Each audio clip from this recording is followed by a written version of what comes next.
مشايخنا.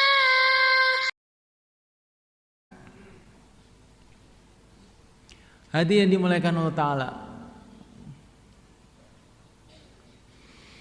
Juga yang penting lagi kita memperbarui niat. Karena dikatakan dalam satu hadis, innama ta'tin nusrah ala qadarin niyah. Pertolongan Allah itu menurut niat. Lah kita ini, anak kita ini kita niatkan untuk apa? Ini harus diperbarui, dikencengi. Karena Allah Subhanahu wa taala bercerita di dalam Al-Qur'an bagaimana barokahnya sebuah niat. Idza qalat imra'atu Imran rabbi inni nadartu laka ma fi batni muharrara fataqabbal minni. Ketika istrinya Sayyidina Imran waktu itu dalam keadaan hamil, beliau berdoa, ya Allah, aku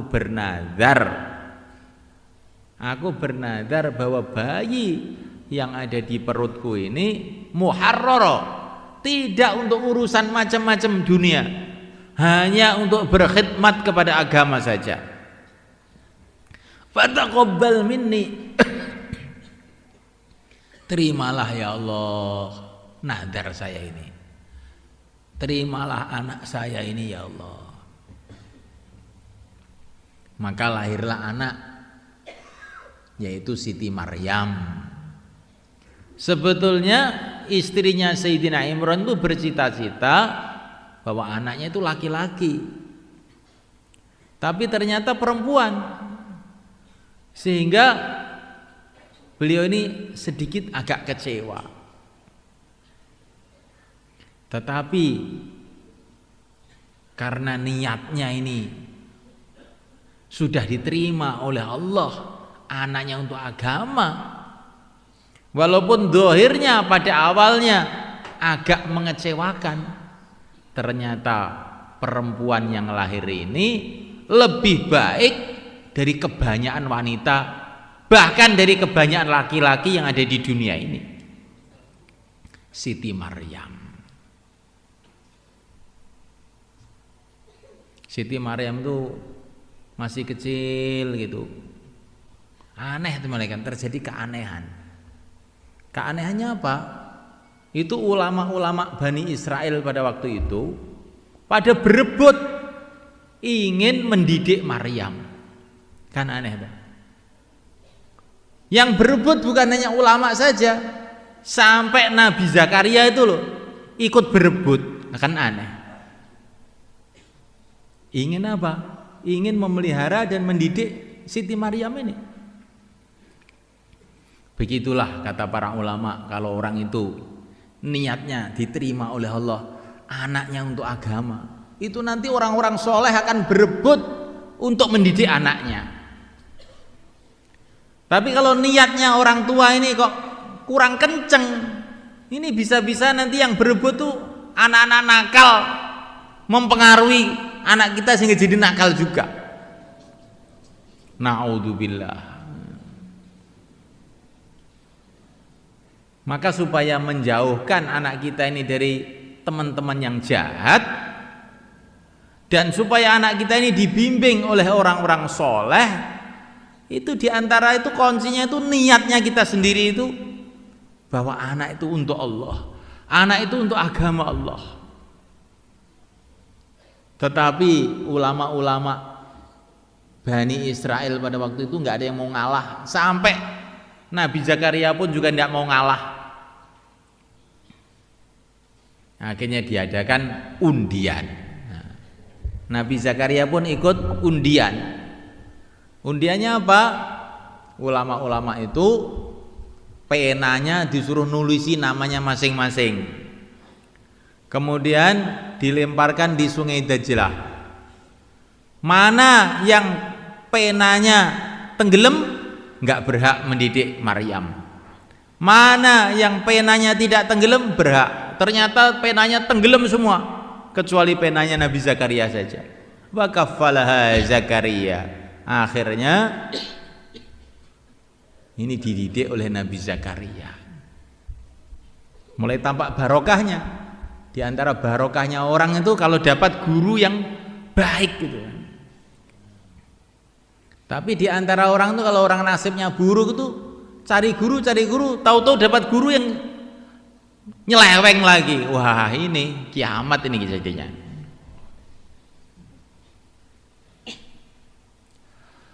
Semoga Allah bimbing kita, anak-anak kita sehingga mendapatkan guru-guru yang baik. Kemudian mulai kecil Sayyidah Maryam radhiyallahu taala anha sudah tampak barokahnya. Beliau ini ditaruh di dalam kamar oleh Nabi Zakaria. Katanya dalam kitab-kitab tafsir itu kamarnya itu pintunya double 7, lapis 7 pintunya itu. Dikunci semua. Dan yang membawa kuncinya langsung Nabi Zakaria sendiri. Ini tertibnya pesantren wanita itu kayak begitu itu. Jadi jangan bapak-bapak, ibu-ibu ngomel. Itu di Al-Fatah itu anak saya itu di pesantren putri mau telepon nggak boleh, mau ini nggak boleh, mau ini nggak boleh. Kok susah sekali sih? Nah, apa HP itu haram? Dalilnya mana? Kalau itu halal, dalilnya ya mana, Bu? Kok kayak tahu dalil aja, dalil-dalil. Ini semestinya ini pintu Pondok Putri itu harus di double 7, ini baru 1 di double pintunya.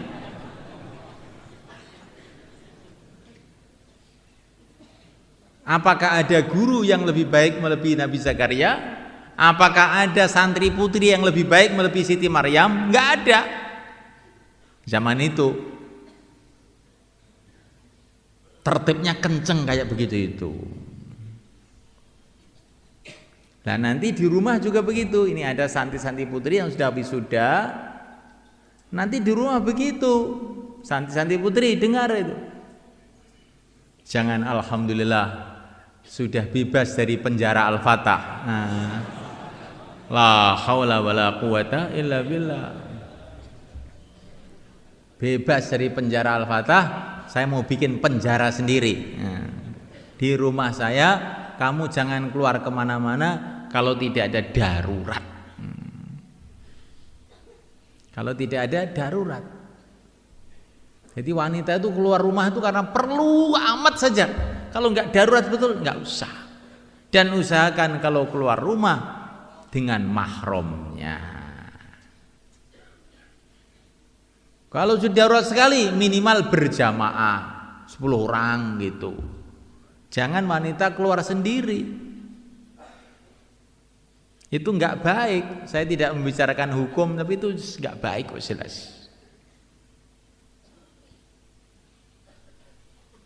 Namalakan Allah Ta'ala, Allah lebih tahu kepada kemaslahatan hambanya.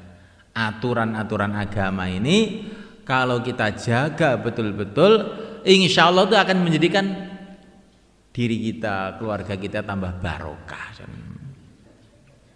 Tidak ada manusia yang lebih suci di kalangan umat ini melebihi istri-istri Nabi,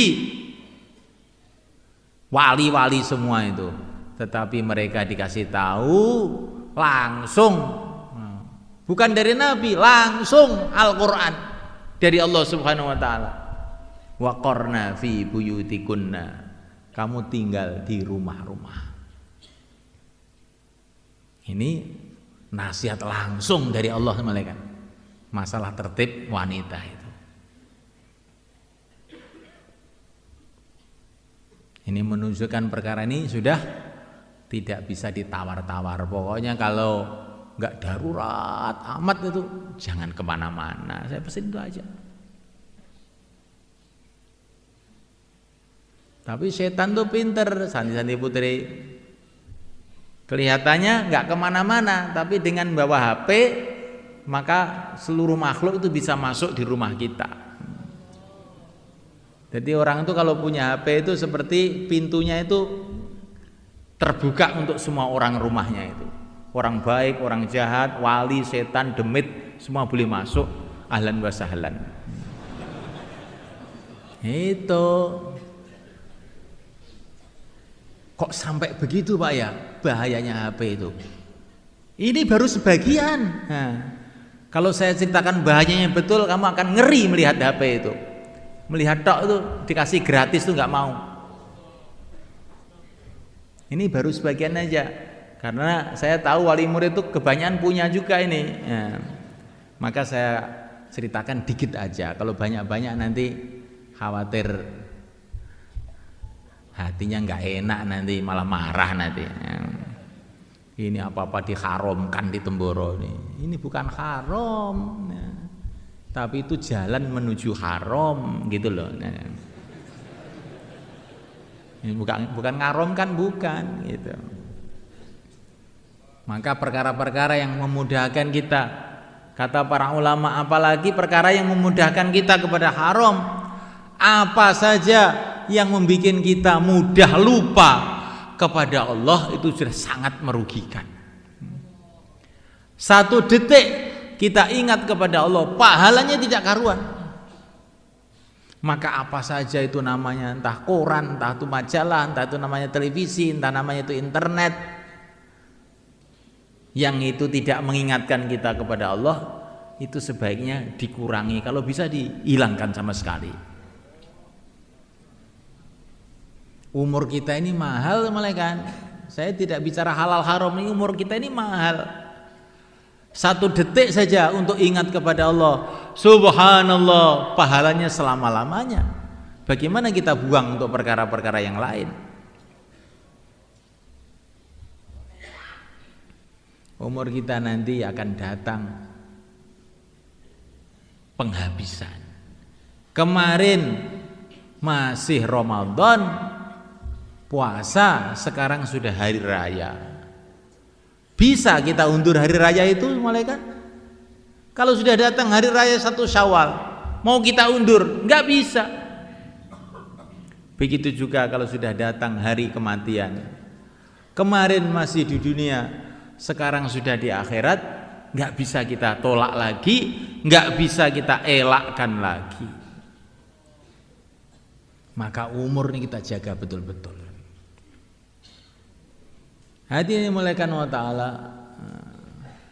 Maka niat anak kita ini untuk agama. Tanamkan dalam hati, kalau anak saya itu hafid Quran, kalau anak saya itu untuk agama, itu akan lebih menggembirakan saya selama-lamanya. Melebihi kalau anak saya jadi presiden Indonesia. Melebihi kalau anak saya itu jadi presiden Amerika. Masya Allah. Bahkan kalau kita ini punya anak jadi presiden Amerika, kita rasanya itu kasihan gitu. Presiden Amerika, Masya Allah, sudah susah payah mikir negara, mikir dunia, perang terus ya. Sampai kulitnya hitam gitu ya. Akhir-akhirnya kalau nggak tobat masuk Islam ke neraka lagi. Apa ada orang yang lebih harus disayangkan, dikasihani melebihi mereka itu. Jadi kita ini punya anak hafid Quran itu harus gembira begitu semuanya kan. Al-Imam Abu Hanifah radhiyallahu ta'ala anhu ini punya anak mulai ngaji Quran. Begitu khatam Quran, gurunya itu dibawakan uang itu 1 kantong malaikat. Enggak banyak uangnya itu. Maka gurunya itu, oh ini kok banyak sekali Syekh. Ini sedikit dibandingkan ilmu yang kamu ajarkan kepada anak saya itu. Itu kitabullah. Ilmunya Rasulullah yang manfaatnya selama-lamanya. Ini uang satu kantong tuh dikit. Nah, orang-orang begitu dah semuanya kan orang-orang yang tahu nilainya agama. Sekarang saya tanya Bapak yang anaknya khatam Quran itu, bagaimana ketika mendengar cerita ini? Ada niat apa kira-kira? Nggak ada niat apa-apa. Inna lillahi wa inna ilaihi raji'un. Coba semuanya kita pikirkan. Anaknya selesai daurah, hafal 2000 hadis. Lah kok orang tuanya kok ngomong terima kasih aja tidak? Itu termasuk orang tua yang perlu banyak didoakan seperti itu.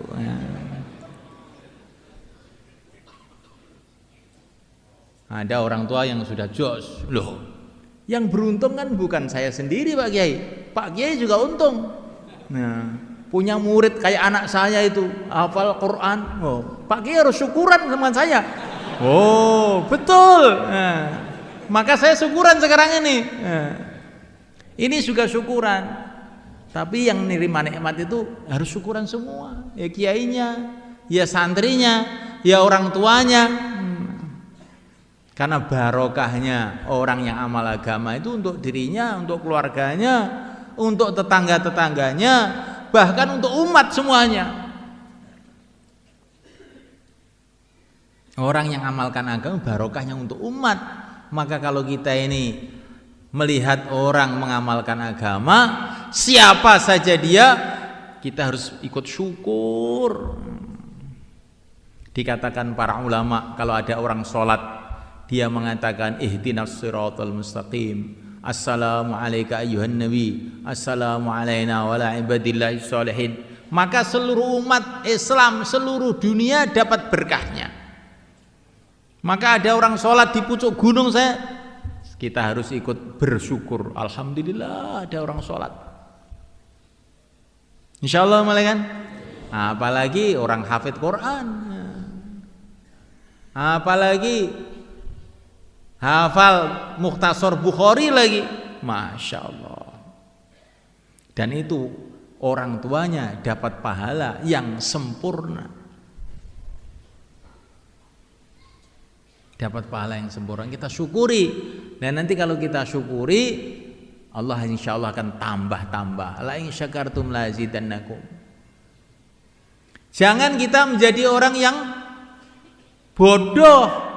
Setelah anaknya hafid Quran, sampai di rumah kita tanya, nak, kamu serang, alhamdulillah, saya juga syukur nak, kamu sudah hafid Quran syukur, tapi makan kamu nanti bagaimana? Kamu sekarang sana ke sawah, ke ladang, ke pabrik sana, sekarang ngaji sudah khatam, alhamdulillah, sekarang golek duit. Jangan begitu, nanti itu kalau anak kita gitu kan, pening kepala dia semuanya kan. Wah, ini saya ngaji habis-habisan, ngapalkan Quran, punggung saya hampir putus. Orang tua saya ini kok tanggapannya begini, kelihatannya nggak begitu syukur. Wah, mumet saya kalau begitu. Nah kalau sudah mumet itu repot. Sudah nanti sholat jadi malas, ya. Ngapalkan Quran juga jadi malas, ya. Siapa yang rugi? Dia rugi, orang tua rugi. Apakah tidak boleh itu orang cari rezeki yang halal? Boleh, tapi jangan cara begitu. Alhamdulillah nak, kamu sudah hafid Quran, sudah banyak belajar agama, insya Allah rumah ini akan tambah berkah. Nah, rumah ini akan tambah berkah dengan kedatangan kamu ini. Nak, saya besok mau ke sawah, kamu ikut ya, biar sawahnya barokah, ada hafid Quran ke sawah. Nah, itu. Saya tahu kok nak, saya ini karkun 4 bulan tahu rezeki di tangan Allah. Ini kamu saya ajak ke sawah, biar sawahnya barokah. Nah. Itu kalau wali murid yang pandai itu begitu itu. Kalau nggak begitu kurang pandai berarti. Akhirnya anaknya tidak amal agama, jadi lemah.